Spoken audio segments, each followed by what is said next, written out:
جو لوگ 3 طلاق ایک مجلس کی ایک گردن، وہ ابن عباس کی روایت لیتے ہیں عمر کے مقابلے میں۔ ان کی پہلی خفت عقلی یہ ہے کہ ابن عباس تو حضرت عمر کے سامنے معصوم بچے ہیں، وہ تو تفسیر عمر سے پڑھتے تھے۔ اور ثانیاً اگر واقعتاً 3 ایک تھی عہد نبوت میں اور عہد خلافت صدیق میں، وسنتین من خلافت عمر، تو پھر حضرت عمر شرائط تبدیل کرتے ہیں۔ تو ابن عباس حضرت عمر کی منقبت کیوں کر رہے؟ یہ تو قابل مذمت ہے۔ اور اگر پیغمبر کے عہد میں ابو بکر اور 2 سال عمر کی خلافت میں 3 ایک سمجھی جاتی تھی، اور عمر نے قانون نافذ کیا کہ 3 ہوگی، اگر کسی نے 3 کو اس سے کم جانا تو اس کو سزا ملے گی، تو ابن عباس نے، علی نے اور تمام خلفاء نے اور بدریین نے اور قرآن کے ماہرین نے حضرت عمر کو روکا نہیں؟ کیا آپ معاذ اللہ دین کے خلاف فیصلے نہ کریں؟ ایسا کوئی واقعہ نہیں ہوا۔ اور جمہور صحابہ بشمول عبداللہ ابن عباس کے، عبداللہ ابن عباس کو جب لوگ کہتے کہ 3 طلاق دی ہے تو وہ فرماتے اب روتے رہو، کچھ بھی نہیں ہوگا۔ اس وجہ سے احادیث کے بڑے امام بخاری نے بھی کہا ہے باب من اجازہ طلاق الثلاث، یہ باب ہے کہ 3 طلاق 3 ہی ہے۔ اور پھر رفاع کا، رکانہ کا سب کے سے نقل کیے، فبت طلاقها اے طلقها ثلاثا، یہ ایک ہی مجلس کی 3 طلاق ہے، یا ایک ہی کلمے سے یا 3 کلموں سے۔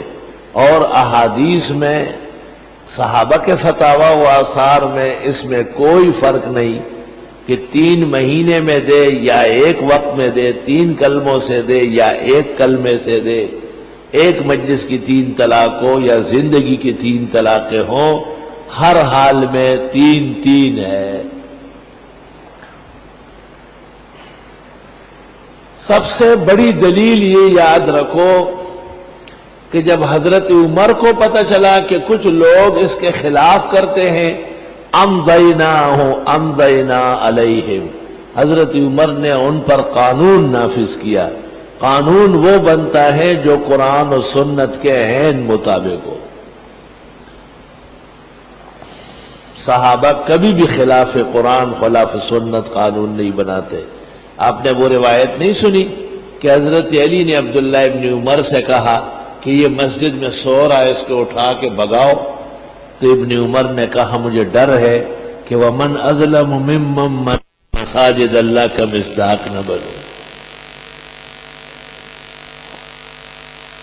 اور جب عیدگاہ میں کوئی نفل پڑھنے لگا، پھر علی نے حضرت ابن عمر کو کہا، تو انہوں نے پھر کہا کہیں ایسا نہ ہو کہ میں ارأیت الذی ینہا عبدا اذا صلی کا مصداق بنوں۔ حالانکہ ہر شخص جانتا ہے کہ عیدگاہ میں نماز عید سے پہلے یا نماز عید کے بعد نفل حرام گناہ ہے، مگر صحابہ کتنے محتاط ہیں۔ اور کسی ایک صحابی نے بشمول علی اور ابن عمر اور ابن عباس کے کبھی بھی 3 طلاق جو فیصلہ عمر کا ہوا ہے اس کے مقابلے میں دوسری بات نہیں کہی گئی۔ تواتر کے ساتھ یہ بات ثابت ہے کہ عبداللہ ابن عباس بھی 3 طلاق کو 3 سمجھتے تھے اور اس کو الزام دیتے تھے کہ اب اس کی سزا بھگت لو۔ اس لیے شیخ الاسلام ابن تیمیہ اور ان کا شاگرد رشید ابن قیم، تفضیلی زیدی شوکانی اور ہندوستان کا زرخرید انگریزوں کا غلام نواب صدیق قنوجی، یہ خطا مبین پر ہے اور نہایت علمی اور حدیثی اور فقہی لغزش میں مبتلا ہے۔ اس مسئلے کی تفصیل کے لیے جو اچھے طلباء باذوق وہ بلاد عرب کے انور شاہ شیخ زاہد الکوثری کی کتاب الاشفاق فی رد نظام الطلاق مطالعہ فرمائیں۔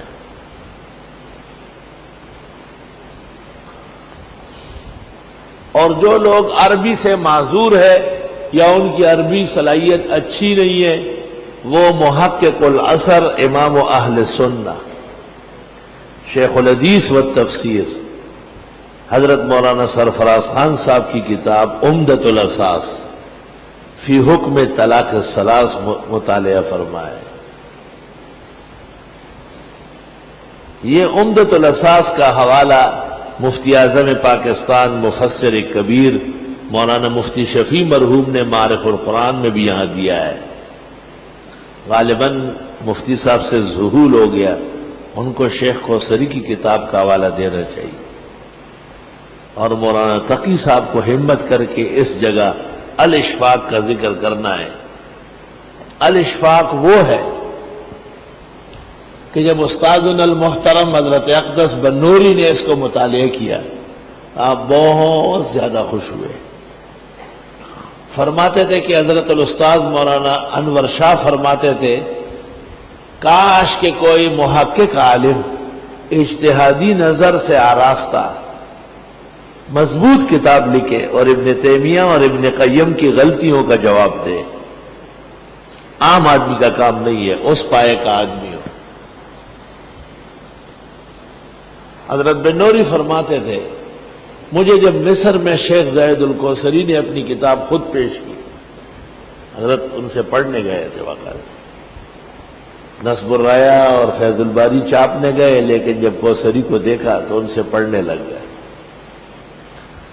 تو حضرت فرماتے تھے، میں کتاب لے آیا ہندوستان، اور حضرت مولانا انور شاہ صاحب کی قبر پر دعا و سلام کے بعد میں نے خطاب کیا کہ حضرت داغستان کے ایک جرکسی النسل عالم